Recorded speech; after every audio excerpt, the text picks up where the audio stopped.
I'm Yeah, just so I have a couple of things. It's really interesting because at the campfire, I did feel very safe. It was in a, secure location. The fire was under control and we had guns. So, I mean, you have a fighting chance. That's what it means. It means that you do have a fighting chance. And I found in Alberta, realistically, you do not have a fighting chance. So while I was there, the Calgary City Police were putting an end. Okay, they were axing, and I use that term, that weapon, loosely because they don't want Nerf guns. Okay, they don't want you to have some kind of like air compressor type gun. They do not want you to have Nerf guns. They don't want you to have anything that resembles your ability to have a fighting chance. I mean, that's just how I'm interpreting it because at the end of the day, that's what this really is all about. Do you have a chance at a fair fight? And if one of you is completely dependent on some kind of regulatory body, like in Alberta, you can't even have what resembles freedom or safety, and you have to call in the whoever is allowed to wear the badge or have the badge to get any kind of help. It's very dangerous. They don't want you to have bear spray. They do not want you to have any kind of self-defense. And I'm just saying, guys, like back to the drawing board here. There is a problem. And, I've spoke to many law enforcement years ago that were telling me that when you actually are calling thinking that, an officer is blank far away, that's not the case. These calls get dispatched and people need to really look at where these calls are being dispatched and also the routes that these care providers, because that's what they are, they are a personal care provider for your safety in the neighborhood, the route that it has to go through and get mapped to before they can respond. You realize really fast, wow, I don't really have a fighting chance. I don't have a fair chance. And this has happened. I was following news stories where in rural Alberta, where, vandalism and break and enters and theft and all that kind of stuff was happening.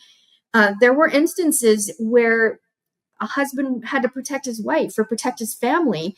And because he responded using a weapon that the law deemed, well, you can't do that, it was misused.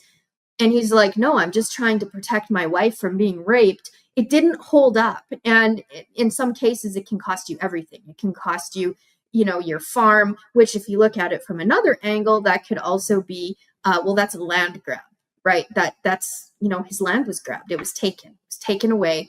And all because he was trying to protect himself or protect his family. So I'm a really big proponent for safety, personal safety, individual rights and freedoms. And whatever you do, do not give up your guns. Personally and culturally, it's so important. Do not give up your words. Do not give up your thoughts. Do not give up your anything. You got to stand ground. You've got to hold the line. And if that sounds like crazy talk, it's really not. We're just having a discussion around a kitchen table and we're just using words. So, sometimes we have to take it back a notch and just get real about stuff, get honest about stuff. And like Greg said, we end up agreeing on 80% of stuff. It's just that 20% that can get in the way. So let this be summer 2025. We're almost at July the 4th. Let's really celebrate freedom. Let's understand the cost.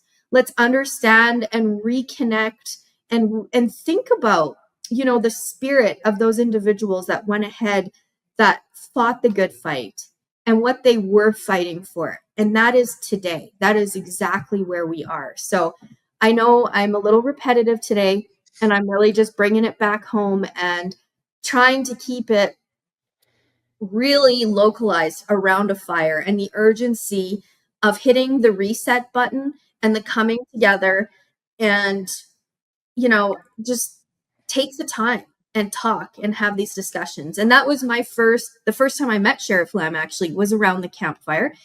And I think that's really important. Like you said, Greg, some of the most important meetings happen around campfires. So I'm all about field trips and campfires. 2025, 2026, and over the next 10 years, they're going to be crucial. So watch for those sign-up sheets. Watch for the sign-up sheets. Back to you.